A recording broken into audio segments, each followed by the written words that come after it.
BBC दुनिया में आज देखिए, चीन में कोरोना जांच की आंच से क्यों परेशान हैं अफ्रीकी मूल के लोग।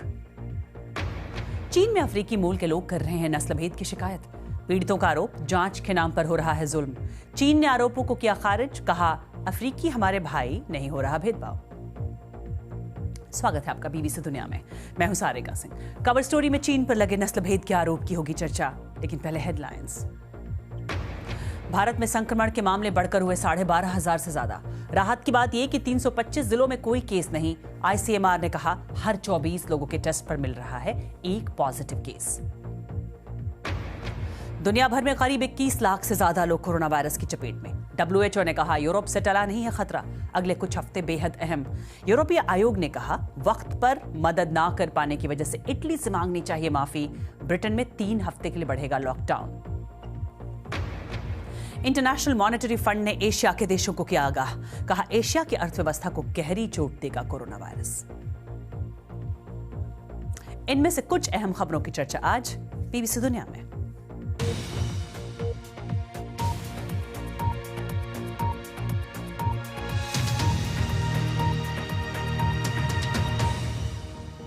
क्या कोरोना संक्रमण ने दुनिया को इतना डरा दिया है कि इंसानी स्वभाव भी बदलने लगा है? दुनिया भले ही एक जैसी मुसीबत से जूझ रही है, पर इस बीच नस्ल, धर्म और जाति के आधार पर भेदभाव की खबरें आ रही हैं। इस कड़ी में ताजा मामला है चीन में रहने वाले अफ्रीकी मूल के लोगों से हो रहा कथित भेदभाव। कवर स्टोरी में दिखाएंगे उनकी शिकायतें और चीन की सफाई।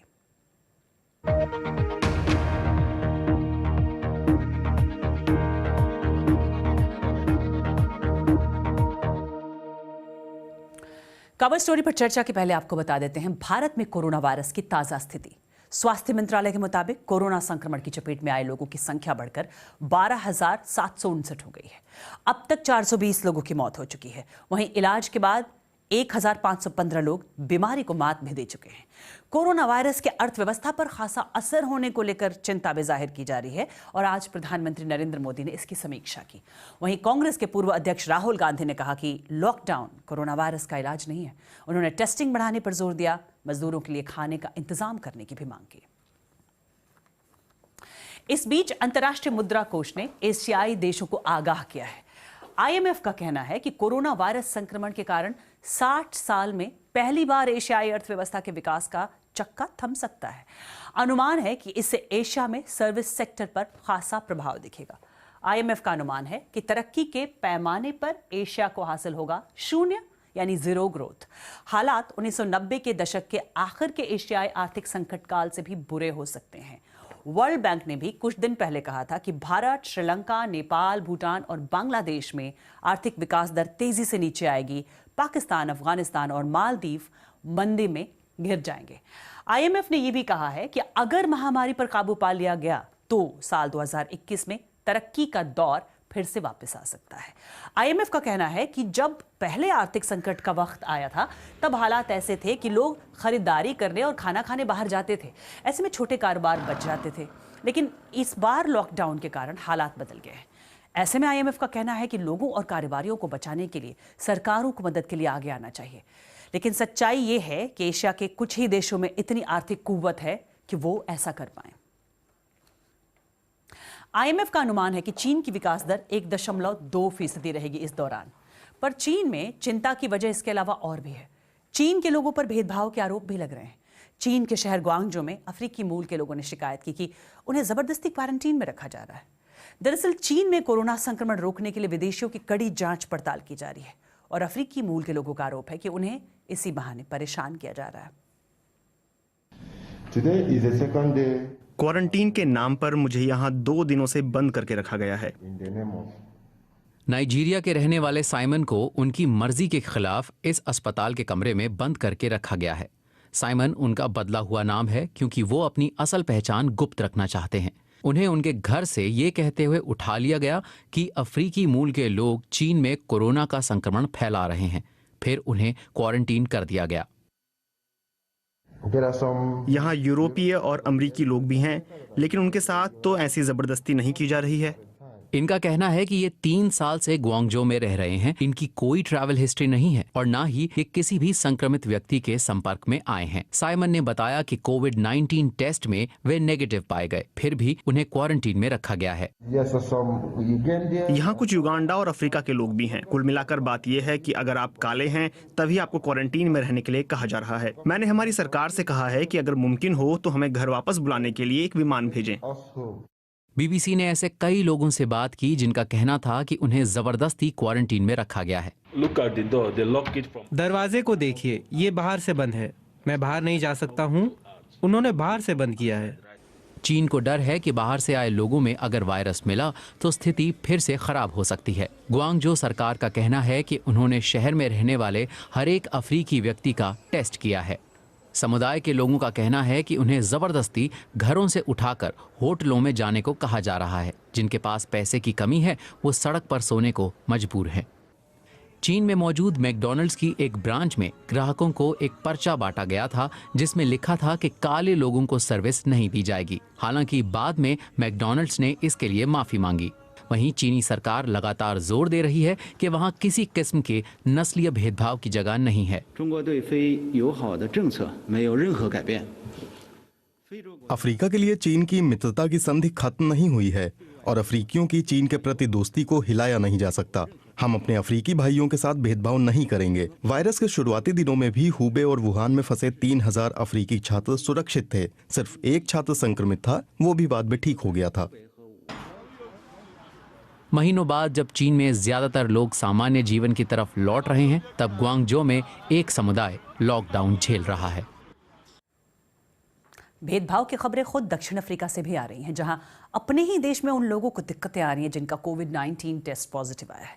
ऐसे में उन्हें एक तरफ कोरोना से लड़ाई लड़नी पड़ रही है और दूसरा अपने पड़ोसियों और समाज का बहिष्कार भी झेलना पड़ रहा है। बीबीसी संवाददाता नोमसा मासेको ने एक कोविड-19 मरीज से बात की और उस आधार पर ये रिपोर्ट भेजी। दक्षिण अफ्रीका में हर तरफ लॉकडाउन है। वहां सेना और पुलिस दोनों सड़कों पर हैं। संदेश साफ है, घर में ही रहें, खासकर वो लोग जिनमें कोरोना के लक्षण हैं। लेकिन एक महिला जिनसे हमने स्काइप पर बात की, वो सेल्फ आइसोलेशन में है और उनका कोरोना जांच पॉजिटिव आया है। उनके पड़ोसियों ने उन्हें बहिष्कृत कर दिया है। मैंने उन्हें ईमेल करके अपनी स्थिति के बारे में बताया। मुझे ये नहीं पता था कि ऐसा करने से मेरे लिए ही मुसीबत खड़ी हो जाएगी। लोग मुझसे नफरत करने लगे हैं। उनके पड़ोस के लोगों ने कहा कि उन्हें संक्रमण का डर था। उन्होंने पुलिस को बुलाया और जल्द ही एम्बुलेंस भी आ गई। अगले ही पल वो मेरा दरवाजा खटखटाने लगे। पड़ोसी कह रहे थे कि वे असुरक्षित महसूस कर रहे हैं। उन्हें डर था कि उन्हें मुझसे संक्रमण हो जाएगा, पर कैसे? मैं तो अपने घर में बंद हूँ। ये धारणा देश के कई इलाकों में फैल चुकी है। कायलीचा वो इलाका है जहां देश का पहला कोरोना संक्रमण हुआ था। वहां एक महिला ने व्हाट्सएप के जरिए बताया कि जैसे ही लोगों को पता चला कि उनकी बेटी को कोरोना है, उसे भी बहिष्कार झेलना पड़ा। ये समुदाय समझने को तैयार नहीं। उन्होंने मेरी बेटी की फोटो और वीडियो बना ली है, यहाँ तक कि उसके मकान मालिक ने भी उसे बाहर निकाल दिया है। विशेषज्ञों ने चेतावनी दी है कि ऐसा करने पर लोग जांच कराने से डरेंगे, जैसा कि जोहानिसबर्ग के अलेक्जेंड्रा इलाके में हो रहा है।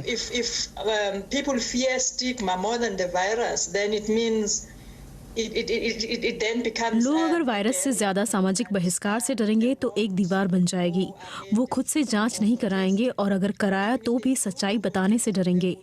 इससे बड़ी समस्या खड़ी हो जाएगी, क्योंकि इस वायरस के खिलाफ लड़ने के लिए टेस्टिंग होना बहुत जरूरी है। अपने पड़ोसियों का बहिष्कार झेलने के बाद ये महिला अन्य दक्षिण अफ्रीकी नागरिकों को एक संदेश देना चाहती हैं। कोविड-19 से संक्रमित लोगों को और ज्यादा परेशान करने की जरूरत नहीं है। हमारा इम्यून सिस्टम वैसे ही हमारा साथ नहीं दे रहा है। हम और परेशानी नहीं चाहते, क्योंकि चिंता से इम्यून सिस्टम पर बुरा असर पड़ता है। ये वक्त है कि हम सब एक दूसरे का साथ दें। WHO ने चेतावनी दी है कि कोरोना वायरस से जुड़े सामाजिक बहिष्कार वायरस से भी ज्यादा खतरनाक साबित हो सकते हैं। फिर भी दुनिया के कई देशों से भेदभाव की खबरें आ रही हैं। और एक ब्रेक के बाद दिखाएंगे अमेरिका में लॉकडाउन हटाने को लेकर क्या सियासत चल रही है,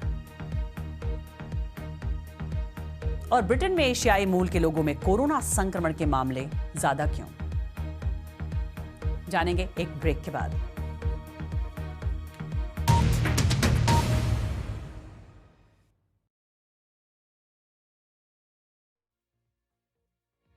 आप देख रहे हैं बीबीसी दुनिया, मैं हूं सारिका सिंह। 6 लाख से ज्यादा लोग कोरोना संक्रमित और 30,000 से ज्यादा की मौत। फिक्र बढ़ाने वाले इन आंकड़ों के बावजूद अमेरिकी राष्ट्रपति डोनाल्ड ट्रंप चाहते हैं कि अमेरिका से जल्द लॉकडाउन खत्म हो और अर्थव्यवस्था पटरी पर लौटे। लेकिन लोगों का मानना है कि किसी भी तरह की ढील हालात और खराब कर सकती है। देखिए ये रिपोर्ट। अमेरिकी राष्ट्रपति डोनाल्ड ट्रंप कई हफ्तों से ऐसा करना चाहते थे।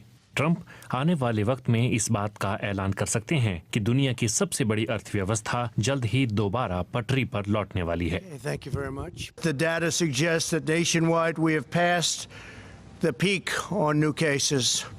Hopefully that will continue and we will continue to make great progress.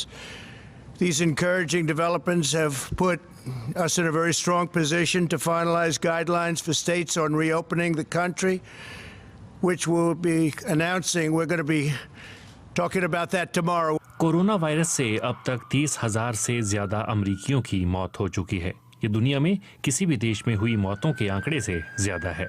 हालांकि अस्पतालों में मरीजों का आना और संक्रमण का फैलना कम हो गया है, लेकिन सुरक्षा कर्मियों ने चेतावनी देते हुए कहा है कि अगर सोशल डिस्टेंसिंग के दिशा निर्देशों को जल्द हटाया गया तो ये वायरस दोबारा कहर बरपा सकता है। कोरोना वायरस को रोकने के लिए टेस्टिंग जरूरी है। अब तक 30 लाख अमेरिकियों का टेस्ट किया गया है, लेकिन कई कंपनियों के मुताबिक ये काफी नहीं है। उनका मानना है कि लोग काम पर लौटने के लिए सुरक्षित महसूस करें, इसके लिए जरूरी है कि और टेस्ट किए जाएं। राज्य की अर्थव्यवस्था को दोबारा कब खोलना है, ये राज्य के गवर्नर को ही तय करना है, ना कि राष्ट्रपति को। गवर्नर के पास ही अपने राज्य में सुविधाओं को खोलने और बंद करने का अधिकार है। राष्ट्रपति मार्गदर्शन कर सकते हैं, लेकिन अमेरिका में राज्य में अंतिम फैसला गवर्नर का ही होता है। राष्ट्रपति की ही तरह कई कार्यकर्ता भी चाहते हैं कि हालात सामान्य हो जाएं। मिशिगन राज्य में डेमोक्रेटिक गवर्नर के स्टे एट होम के आदेशों के विरोध में कंजर्वेटिव कार्यकर्ताओं ने प्रदर्शन किया, जहां सोशल डिस्टेंसिंग के दिशा निर्देशों का कोई ख्याल नहीं रखा गया। पिछले कुछ हफ्तों में लाखों अमेरिकियों ने नौकरियां गंवाई हैं और राष्ट्रपति ट्रंप के शब्दों में कहें तो कोरोना वायरस ने दुनिया की अर्थव्यवस्था को घुटनों पर ला दिया है। नवंबर में राष्ट्रपति चुनावों में लोग वोट करें, इससे पहले ट्रंप देश की अर्थव्यवस्था को दुरुस्त कर लेना चाहते हैं। ब्रिटेन में भी कोरोना का कहर जारी है। वहां संक्रमित लोगों की संख्या लगभग 1 लाख हो गई है। 13,000 से ज्यादा लोगों की मौत हो चुकी है। आंकड़े बताते हैं कि ब्रिटेन के अस्पतालों में कोरोना वायरस से पीड़ित 3 में से 1 मरीज एशियाई मूल का है। कहा जा रहा है कि इसकी एक वजह यह भी है कि कई बड़े परिवार एक ही छत के नीचे एक साथ रहते हैं। ये किन्जा हैं। इनका खासा बड़ा परिवार एक ही घर में रहता है। इनके पति, बेटा, माता पिता, सास ससुर और 4 भाई सब यहीं रहते हैं। वहाँ जो ऊपर बेडरूम है वो मेरे सास ससुर का है। यहाँ सोशल डिस्टेंसिंग के ज्यादा मायने नहीं है, क्योंकि हम सब एक साथ एक ही छत के नीचे रहते हैं। सबके बीच रहकर सोशल डिस्टेंसिंग फॉलो नहीं की जा सकती। ये कहानी बहुत से ब्रिटिश एशियाई लोगों की है, जहाँ एक ही छत के नीचे कई बार 3-4 पीढ़ियां एक साथ रहती हैं। परिवारों ने रोजमर्रा के कामों के लिए साथ आना सीख लिया है, लेकिन सबके जहन में एक तरह का डर भी है।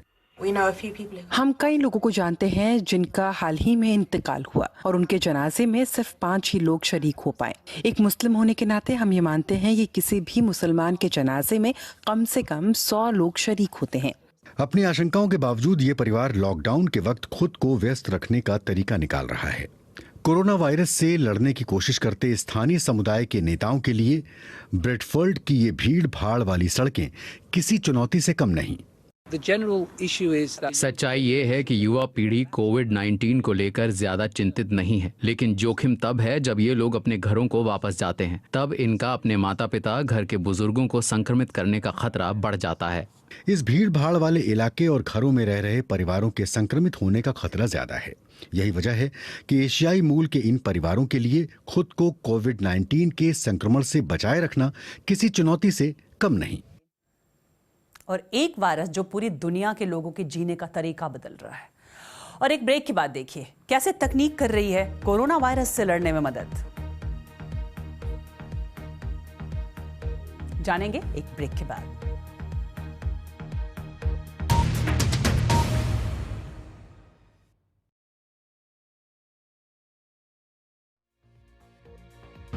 आप देख रहे हैं बीबीसी दुनिया, मैं हूं सारिका सिंह। कोरोना संक्रमण के दौर में हेल्थ वर्कर्स के साथ स्टार्टअप भी नई टेक्नोलॉजी के साथ प्रयोग में लगे ताकि आसानी से लोगों की मदद की जा सके। देखिए शुभम किशोर और प्रेम भूमिनाथन की रिपोर्ट। ये मुंबई का धारावी इलाका है, देश का सबसे बड़ा स्लम एरिया। इलाके में जब से कोविड-19 के कुछ मामले सामने आए हैं, पुलिस और प्रशासन की परेशानियां बढ़ गई हैं। मुंबई पुलिस इन कामों के लिए ड्रोन्स का इस्तेमाल कर रही है। इन ड्रोन्स पर स्पीकर्स लगे हुए हैं और इन्हें जरूरत के अनुसार अलग अलग जगहों पर भेजा जा रहा है। कैमरे से नजर भी रखी जा रही है। देश के कई शहरों में बनाए गए स्मार्ट सिटी के कंट्रोल और कमांड सेंटर्स भी सर्वेलेंस के लिए काफी उपयोगी साबित हो रहे हैं। निगरानी के अलावा सैनिटाइजेशन भी जरूरी है। आईआईटी गुवाहाटी एक UVC LED based disinfection system लेकर आया है। सैनिटाइजेशन के लिए ये मशीन अल्ट्रावायलेट किरणों का प्रयोग करती है। इंस्टीट्यूट का कहना है कि आमतौर पर इस्तेमाल किए जाने वाले लिक्विड सैनिटाइजेशन से ये बेहतर हैं। कोलकाता में एक प्राइवेट कंपनी फायर ब्रिगेड के साथ मिलकर इलेक्ट्रोस्टैटिक वाटर स्प्रे बेस्ड तकनीक का इस्तेमाल कर रही है। दावा है कि बड़े इलाकों को सैनिटाइज करने में ये काफी मददगार साबित होंगे। वेंटिलेटर्स की कमी से निपटने के लिए भी कई प्रयोग किए जा रहे हैं। आईआईटी रोपड़ ने मैनुअली इस्तेमाल किए जाने वाले एम्ब्यू बैग्स को मशीन के साथ जोड़कर ये सेटअप बनाया है, जिसे एक साथ 2 मरीजों पर इस्तेमाल किया जा सकता है। भविष्य में ये कितने उपयोगी साबित होंगे ये बता पाना अभी मुश्किल है, लेकिन उम्मीद की जा रही है कि आने वाले समय में किसी ऐसी महामारी से निपटने के लिए तकनीकी रूप से हमारी तैयारी बेहतर होगी। और लोग अलग अलग तरह की कोशिशें कर रहे हैं।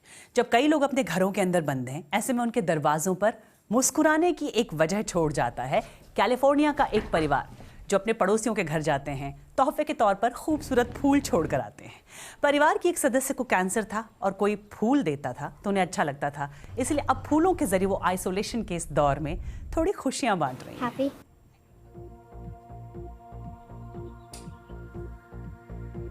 तो ये कार्यक्रम आपको कैसा लगा, आप मुझे बता सकते हैं ट्वीट करके @BBC सारिका पर। बीबीसी दुनिया में फिलहाल इतना है।